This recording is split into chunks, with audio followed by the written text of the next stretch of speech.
हमको लगता है कि ननौरा गांव में ये एक ऐसा फैमिली है जो शायद इस प्रखंड के लिए सबसे बड़ा उदाहरण बनेगा, गरीबी को मजाक उड़ाते हुए, अपने पैरों तले रौंदते हुए।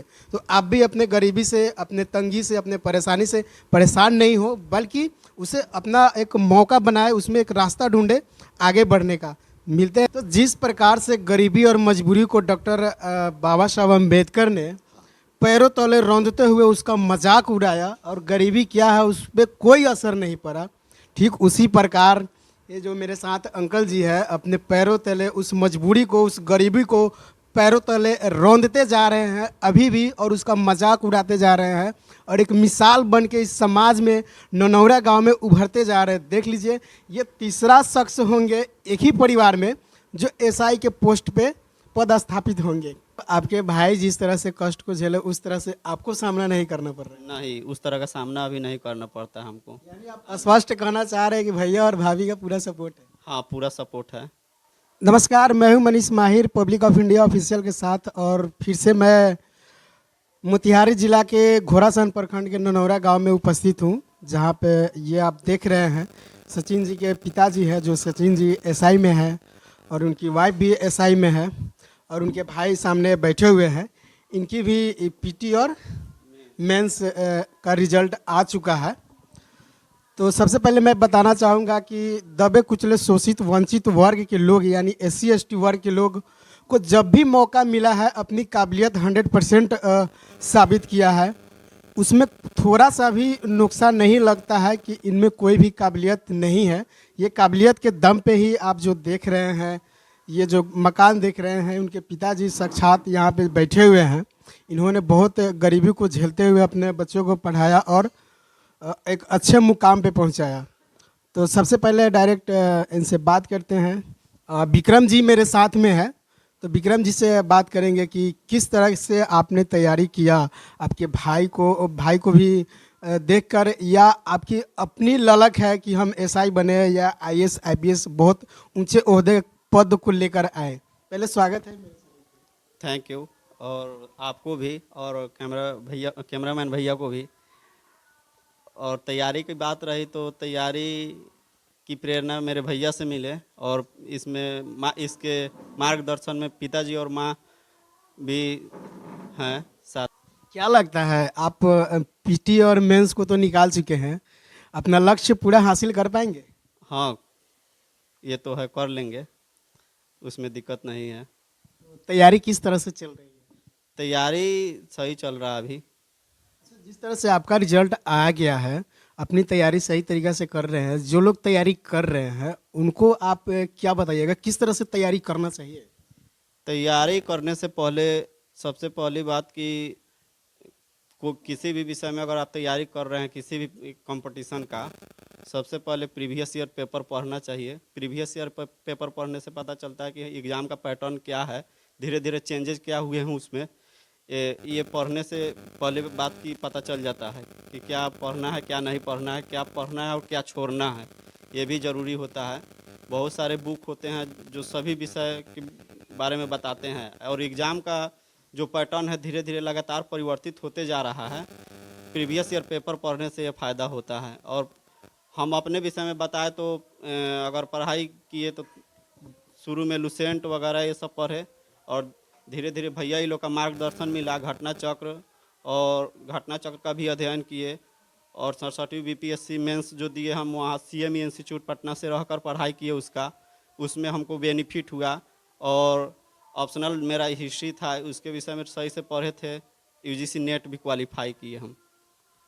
अच्छा, आपको क्यों लगा कि हम SI का ही तैयारी करें? IAS का भी तैयारी कर सकते थे, IPS उस रैंक में भी जा सकते थे, या अपने भाई के जैसे ही बनना चाहते हैं?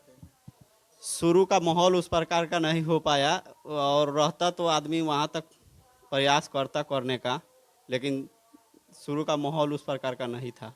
फिलहाल अभी फोकस इसी पे है, इसको निकालने के बाद कुछ सोचा? हाँ, ये क्लियर होने के बाद कुछ और किया जाएगा आगे, बैठे तो ऐसे नहीं जाएगा, लगातार प्रयास जारी है अभी। क्या कहिएगा आप अपने भाई के बारे में कि उनकी कैसे अपने जो पढ़ाई किया वो किस तरह से कठिनाइयों का सामना किया, अब आपको उस तरह से कठिनाइयों का सामना करना पड़ रहा है या बहुत इजीली हो गया है? ये तो शुरू में परेशानी था, लेकिन भैया का जब जॉब हुआ तो परेशानी नहीं रहा। 2014 में बिहार पुलिस जब बने भैया, उसके बाद परेशानी हम लोगों का कुछ दूर हुआ और हम मोतिहारी भी गए और पढ़ाई करने लगे उस समय से। तो मतलब आपके भाई जिस तरह से कष्ट को झेले उस तरह से आपको सामना नहीं करना पड़ रहा है। नहीं, उस तरह का सामना अभी नहीं करना पड़ता हमको। यानी आप स्पष्ट कहना चाह रहे हैं कि भैया और भाभी का पूरा सपोर्ट है। हाँ, पूरा सपोर्ट है। तो मेरे सामने है इनके पिताजी सचिन सर, जो एसआई है, उनकी वाइफ भी, इनकी यानी बेटा और पतोह दोनों एसआई हैं। तो सर, आपका मेरे चैनल पे बहुत बहुत स्वागत है। कैसा लग रहा है, थर्ड एसआई आने जा रहा है घर में? बहुत आनंद लग रहा है। आप लोगों के आने से हमको बहुत आनंद मिलता है और हम भी सोच रहे हैं कि हमारे जैसे सब कोई बने, सब कोई कर्मठ हो, सब कोई अपने अपने बच्चे को आगे बढ़ावे और परिश्रम का ही सब फल है। और बच्चा लोग भी आदर्श निकला, बच्चा लोग को हम दिशा दिए और हम क्या दिए, दिशा दिए। बच्चा लोग आगे बढ़ते गया लोग, अब बड़ा परेशानी से आगे बढ़ा लोग। ऐसे तो सब कोई चिमनी में ईंटा ढो करके भी पढ़ा है लोग। हाँ, तो ये तो पूरा नैया हम अकेला पार नहीं लगा पाते। बच्चा लोग हमको बड़ा मदद किया लोग कि एक चिमनी में जा करके ईंटा ढो करके भी पढ़ाई किया लोग। हाँ मतलब आपके सामने बैठे हुए हैं, ये भी ईंटा ढोए हुए हैं। हाँ पूछिए तो। तो सच में आप ईंटा ढोए हैं क्या? हाँ, ढोए हैं। आपके जैसे सचिन भाई के जैसे तो ये भी तो जूता पे पॉलिश नहीं ना करते हैं। ना, सचिन किया है लेकिन। हाँ सचिन भाई किए हैं। हाँ अच्छा, लेकिन हम अभी भी मार्केट में जब भी आपके क्षेत्र में आते हैं तो कुछ लोग जो हमको जानते हैं कि हम आपको जानते हैं, हमको बोला जाता है कि कहिए उनको कि मार्केट में नहीं जाए, जूता चप्पल पे ये जो पॉलिश करने चले जाते हैं उनको मना करिए।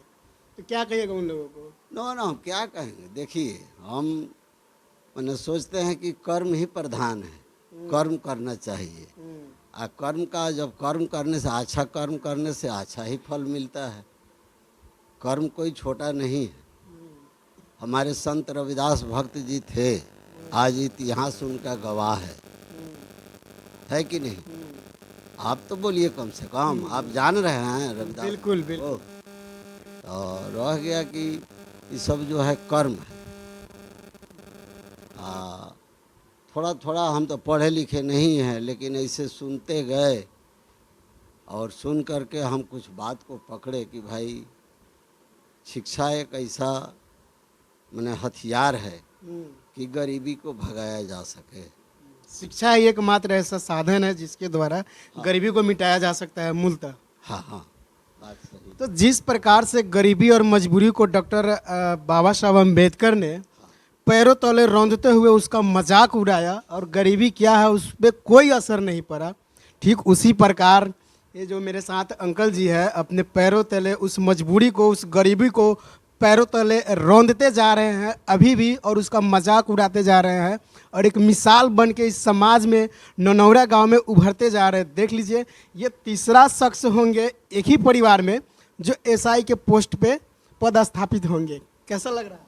अच्छा लग रहा है। अभी उसमें कुछ बाकी है, फिजिकल है, मेडिकल है, उसके बाद मेरिट बनेगा, तो उसके बाद और खुशी होगा हमें और मेरे परिवार को।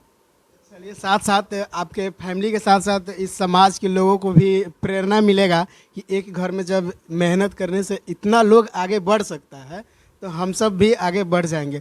तो अब जो लोग गरीब है, जो लोग अपने बच्चों को नहीं पढ़ा पाते हैं, मतलब डाइवर्ट हो जाते हैं, चले जाते हैं कहीं बाहर कमाने, उन लोगों को कुछ कहिएगा? ये तो जो इंसान अपने मजबूरी को अगर मजबूती बना लिया उस चीज़ को, वो हमेशा अपने जीवन में आगे बढ़ते रहेगा, उसे कोई पीछे करने वाला नहीं होगा। अब मजबूरी कुछ कोई नहीं झेल पाता है, वही आदमी पीछे रह जाता है। उससे हमेशा डट कर सामना करना चाहिए व्यक्ति को अपने जीवन में, वही आदमी आगे बढ़ पाता है। तो ये थे मेरे साथ विक्रम जी, जिनका पीटी और मेंस निकल चुका है, बाकी 3 स्टेप और बाकी है। एसआई का पोस्ट छीनने के लिए सरकार से, और इसमें तीसरे नंबर पे ऐड होने के लिए इसी फैमिली में।